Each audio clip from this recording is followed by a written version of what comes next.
And welcome to She Thinks, a podcast where you're allowed to think for yourself. I'm your host, Beverly Hallberg. And on today's episode, Dr. Naomi Wolf joins us to discuss whether or not the current COVID lockdowns are forever changing the face of the United States.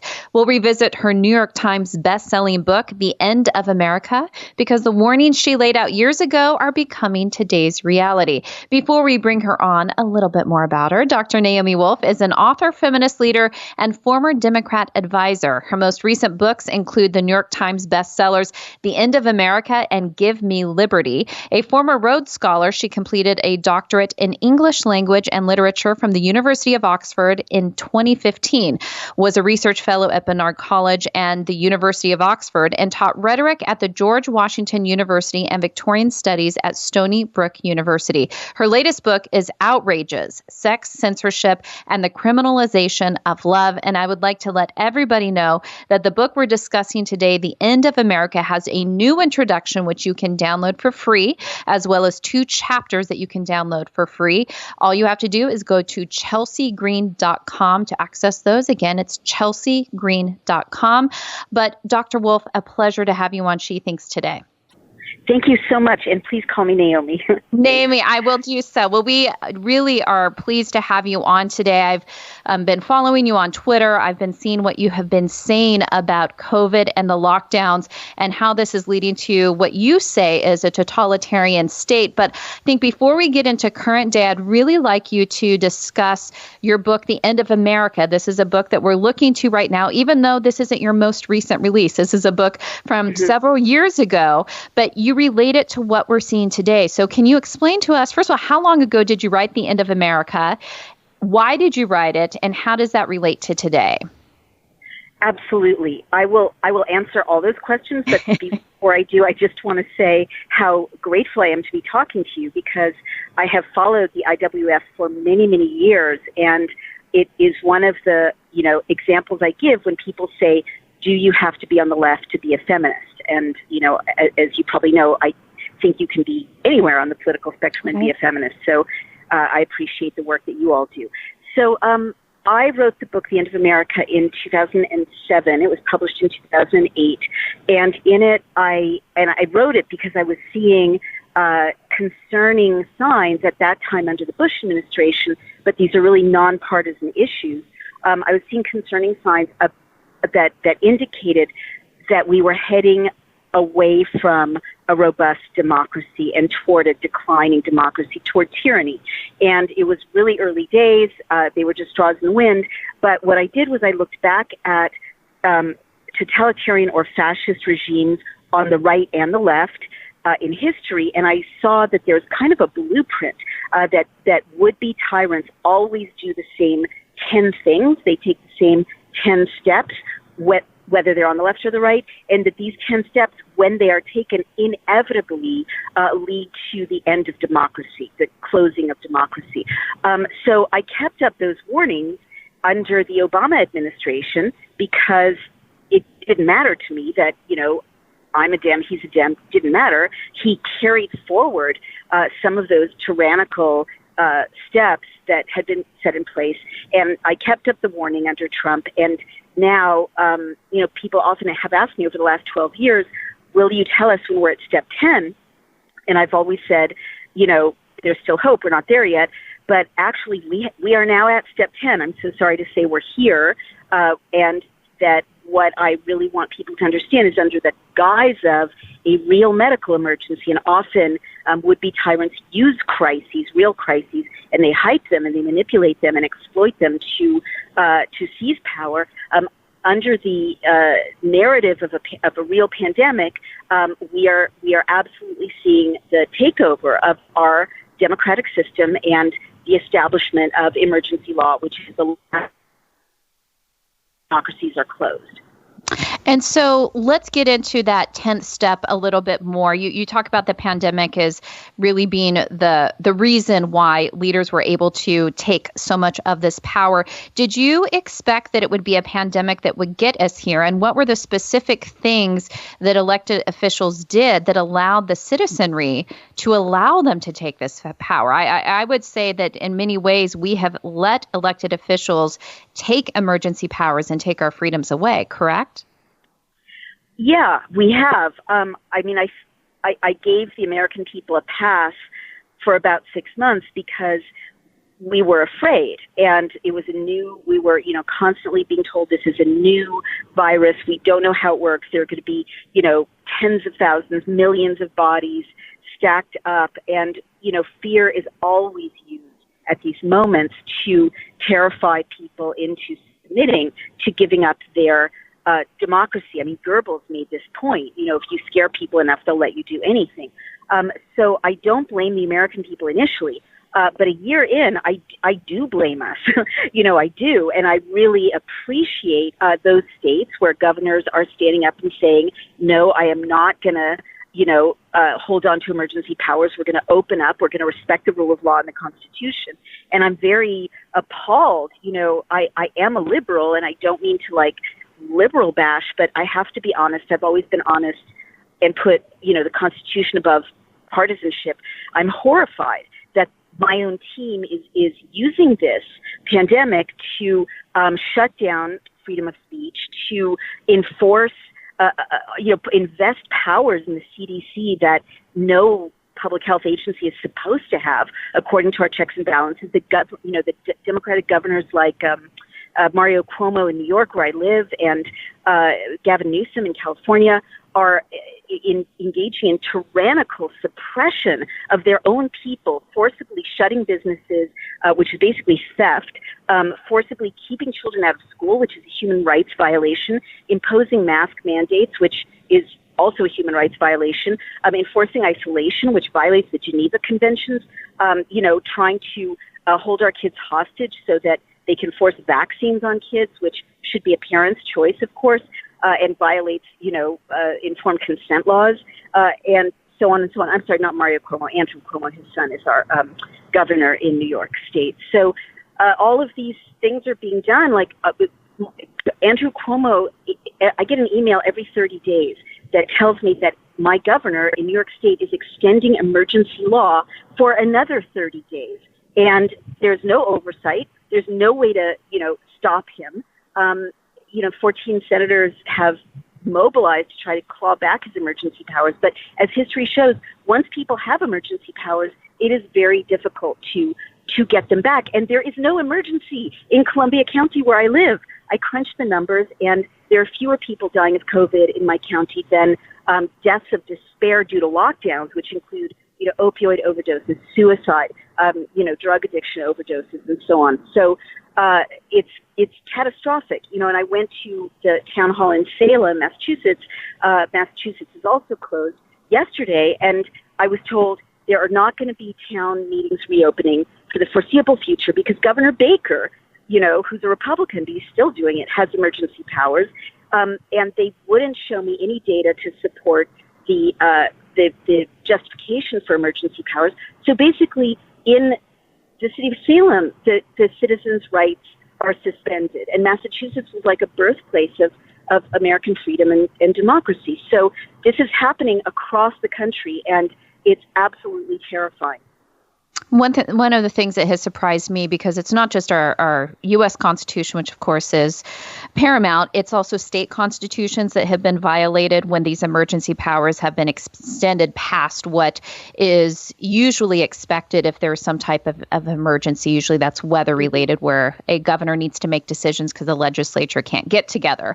These powers were just willingly giving these governors in certain states. Here's what I want to get into is the psyche of those who want to take the power. Why do they think they know better than a citizen, somebody who they represent? Why do they not trust that individual with the freedom to make decisions about their health and about schooling and children, et cetera? Oh, Beverly, you're asking such an important question, and the answer is really heartbreaking. I mean, that's the essential question, right? And that should be how our democracy works, of course, that, our elected officials represent us and listen to us and respond to us. Unfortunately, I can never forget what I learned as a political consultant at the highest levels.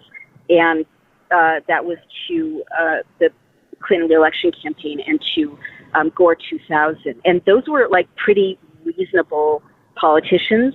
but you may or may not agree, but even so, the people who, influenced the shape of policy even then were special interests, and that has only gotten worse.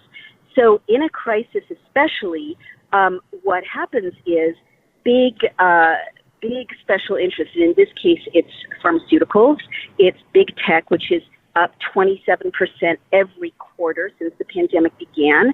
It's corporations like Amazon, which is also up astronomically, and other entities that profit from this. They're the ones who are clustering around governors and policymakers and saying, okay, the response has to look like this. We need distance learning. We need distance learning. Sorry, we swerved. Because, the distance learning tech platforms have just made $300 million this year. They had these distance learning curricula ready to roll out. It's a fantastic opportunity, as Rahm Emanuel said, never waste a good crisis, to keep our kids alone and isolated, even though children are not at risk, and to, mint these millions year after year. The same thing, I watched play out in detail in New York State. I'm a tiny landlord. As a single mom, I fed my kids by having saved up through scraping, a tiny piece of property that let me have a steady income when being a writer, didn't let me have an income to feed my kids. And so during the pandemic, Andrew Cuomo served his buddies in the real estate industry, and Bill de Blasio served his buddies in the real estate industry by preventing evictions for 6 months. So this sounds compassionate. There's no epidemiological reason for it. But what it really does is it shakes out small businesses. This is a war on the middle class. It's a war on everyone who isn't a gigantic corporation. It kills small businesses. It kills restaurants. It kills small landlords. And then there's one moment when all the property prices in New York area, I watched this happen, dropped like 25%, because that was 2 weeks after the evictions limitation ran out. So all those tiny landlords like me, or immigrant families, or people who barely could hold on, had not made any income for 6 months. They couldn't. They were desperate. They sold at a fire sale, and gigantic institutional investors scooped that up. Same thing with pharmaceuticals. Believe it or not, people at the CDC get revenue from, vaccines if they hold patents. And there's something called the CDC Foundation, which gets tens of millions of dollars a year from Bill Gates and from pharmaceuticals. Bill Gates and pharmaceuticals also give millions of dollars to both political parties. You and I don't necessarily give millions of dollars to both political parties. So these influencers at a high level are able to craft the response to this pandemic. And in an emergency, with emergency powers, you have no pressure from citizens, or they get upset, but there's nothing they can do about it, to stop this feeding trough for special interests, to keep your kids at home, to drive everyone onto technology, which makes millions for tech companies, to kill small businesses, and so on and so on. Yeah, I know that we on this podcast have focused specifically on teachers' unions as well, and that being one of the root causes why we see certain areas where kids aren't going back to school because of the special interest incentives there. I want to get to the ability to be able to take this power, and that has to start by sowing seeds of fear, people being fearful. Obviously, there are understandable concerns with this pandemic, especially for those 65 and older, those who have pre-existing conditions. It's not to minimize that. We have hundreds of thousands of people who have died in this country, and the world much more. When we look at sowing fear, do you think the media has been a role player in this? Because people have to be fearful in order to give up their rights to their elected officials. What role has fear and the media's display of that fear, has it played a part in this? So, Beverly, absolutely. These are the right questions to ask, because when you ask and answer these questions, you see gigantic pieces of the puzzle fall into place. Without these answers, it's very confusing what's happening to us. So yes, I want to let people know that the Gates Foundation has given, again, tens of millions of dollars for quote-unquote COVID education to the New York Times, NPR, The Guardian, the BBC, and a number of other news outlets, according to the Columbia Journalism Review and my own scrutiny of the Gates Foundation, the Bill and Melinda Gates Foundation 990s. So they've blanketed, these news outlets with cash for COVID education. The Gates Foundation is also funding vaccines and involved in K through 12 education and so on. They have way too much power. As a result, I don't think the media is really free to run a story like, really everything's much better now, or, kids, what's really true, what the facts that I've learned that have led me to adjust my own fear level and response as a caring mom and a conscientious person, really haven't come from news outlets that are corrupted by Gates money. They've come directly from scientists or from peer-reviewed studies. And so when you open the New York Times, they're reporting with data that's corrupt, right? News outlets, as you know, per journalistic ethics, should disclose if they've got funding that is a conflict of interest. But the second thing is they're also using really bad data, and they're using it to scare people. An example of this is the digital dashboards that I'm sure everyone has seen if they read national news, the COVID-19 tracking project, or the Johns Hopkins Bloomberg School of Public Health COVID dashboard that all the major news outlets link to. Well, I run a digital government data dashboard as CEO of a tech company, Daily Cloud, and I know that you can tell any story with a digital dashboard if the data sets aren't linked. And they aren't linked, so you can't check them. And these people who run these dashboards are funded by Bloomberg, who also is making a fortune as a tech guy on lockdowns. And also lockdowns and a lockdown economy give someone like Bloomberg the ability to really short or long the economy kind of with legal insider trading. Like if you know, because you're funding the dashboard, what the data are going to say, 5 minutes before everyone else does, you can make a fortune investing, going long on Amazon if you know that, lockdown's going to extend another, week or whatever it is the numbers are doing. These are not, state health agencies. These are not verifiable numbers. And they do really sneaky things like they report numbers cumulatively, right? So that every time you open that dashboard, it says, 500,000 people have died. And they don't say over the course of 12 months. They say it reads like today. Or they'll do things like not update the data, over a holiday. And then you'll get a huge spike. It looks like a huge spike. And also the CDC is playing games. Like a few months ago, they changed the definition of how they count COVID so that they counted it with pneumonia and influenza. And those diseases kill people every year by tens of thousands. In 2017, 70,000 people died of the flu, right? Those are big numbers. But they just folded it all into one category. And then when they couldn't create a category that was robust enough of people dying of COVID, they changed it to dying with COVID. And you see these same games being played in Britain and in Canada and other places that populations are being scared with COVID data. And I just want to say one last factual point. In Minnesota, two state senators did what people really should do, which is they audited the death certificates. And what they found with a real audit, which because no one's checking these numbers, right, independently, is that 40% of the death certificates had been inflated as COVID deaths.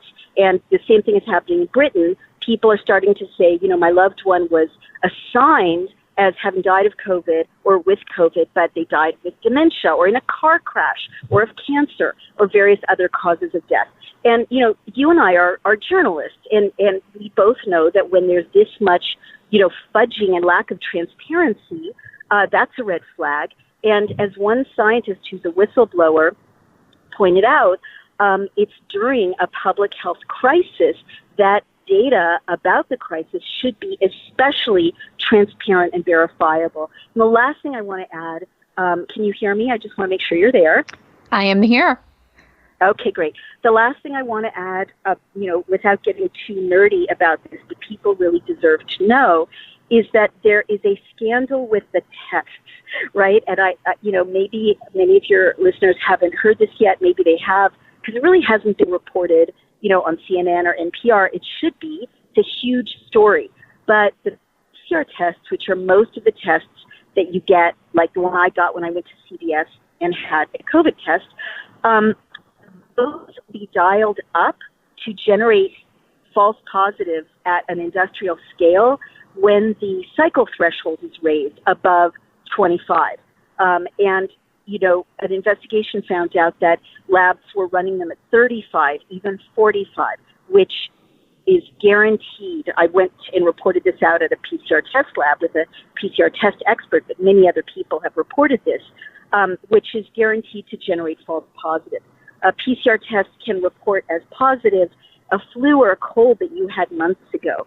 So as a result, and the other thing is duplicates are not being counted.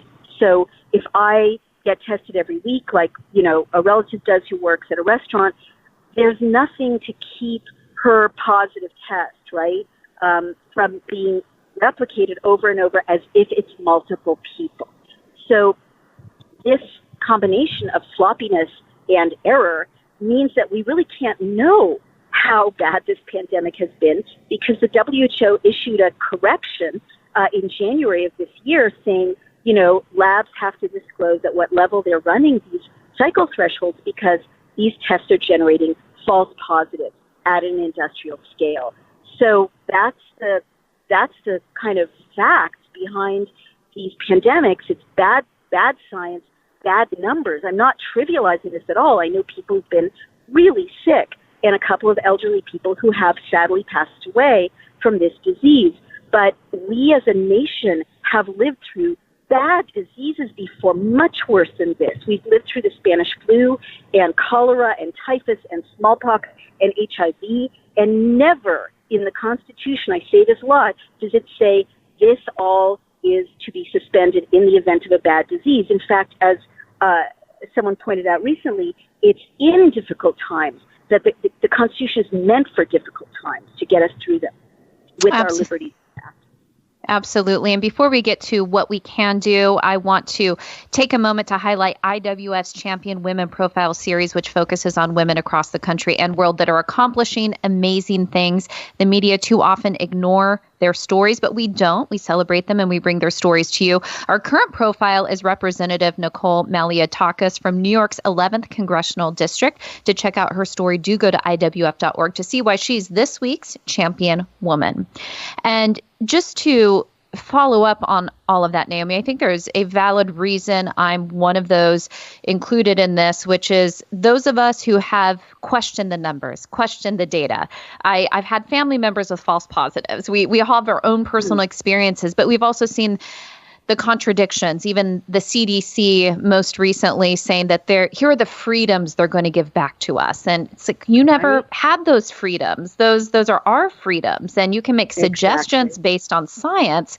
But I think even the numbers themselves, people have had many questions. Of course, the big story in your home state of New York has been Andrew Cuomo and the nursing home disaster in his policies and the cover-up of those thousands of seniors who died because of his COVID policies. And I think when we hear all of this and we hear the data that you're giving to us, we ask, what can we do? If we're at step 10, if we're already at step 10, is it too late? Or do we see glimmers of hope because we see certain politicians saying, no, we're giving the power back to the people, or they never took it to begin with? Are there enough pockets of elected officials who aren't trying to take this power for themselves and enough people who are willing to stand up for it that it's not yet hopeless?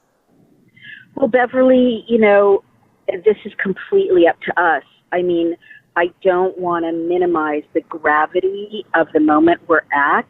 If we don't act like literally now, every single day, it will be too late. And I don't think Americans have any idea. Some of them do if they came from, totalitarian countries, but most Americans, or if their ancestors did, most Americans, thank God, don't have any idea that there is something much more scary than a bad disease, and that is life without freedom. And we're hurtling in that direction. So I do see hope, but it absolutely depends on us as individuals, as patriots. And the most important thing I can do we can do. And I think it's notable that I was deplatformed from multiple platforms after I called for this. But the most important thing we can do, as was my husband, is to unite across partisan lines to create a movement, a freedom movement to save our liberty. And that there are many action steps there. I mean, Moms for Liberty in Florida who are conservatives, and, you know, moms around Jennifer Say, who's Democrat in San Francisco, who care about getting their kids back to school without masks on their little faces, are uniting, and other moms are reaching out to them to open schools. You know, I'm in touch with a bunch of lawyers across party lines who are suing state governors because these laws are, you know, completely illegal. You know, we can unite to really say to those in power that the midterms and the next presidential election is going to go to people who put freedom first and give back emergency powers. But honestly, if we don't move quickly, there won't be real elections for midterms. There won't be real elections for the presidency. I mean, that's what happens in a closing society. It's window dressing. So absolutely every single day we have to be, you know, winter soldiers and not summer soldiers, you know, winter patriots, and really join across party lines. You know, the things that divide us, you know, you and me, for instance, you know, we may not agree on abortion or we may not agree on guns, but we absolutely need to put those things in second place and join as many millions of us, because I'm hearing from them, across party lines, agree on defending the Constitution and putting these people, you know, prosecuting them as traitors. And that is what we can do. And we appreciate at IWF your bravery in speaking up on this. I know that the people who disagree with you are very swift to cancel and to hurl insults, and I'm sure you have received your fair share of that. So we appreciate your bravery in this, and also the encouragement for all of us to speak up because so much is at stake. Again, the name of the book is The End of America. It's over a decade old, but we are seeing the fruits of what was said there come to fruition today. It's an important book, and also I just want to mention once again that Naomi's latest book is Outrages, Sex, Censorship, and the Criminalization of Love. But we so appreciate you coming on and sharing the facts and the data and not filtering that through a lens that benefits just political power. So we appreciate what you have done for the sake of the Constitution and freedom. And thank you for joining us today. Well, I appreciate all of you, and thank you for this conversation as well. And thank you for joining us. Before you go, Independent Women's Forum does want you to know that we rely on the generosity of supporters like you. An investment in IWF fuels our efforts to enhance freedom, opportunity, and well-being for all Americans. Please consider making a small donation to IWF by visiting iwf.org/donate. That is iwf.org/donate. And last, if you enjoyed this episode of She Thinks, do leave us a rating or review on iTunes. It does help. Also, we'd love it if you shared this episode and let your friends know where they can find more She Thinks episodes. From all of us here at Independent Women's Forum, thanks for listening.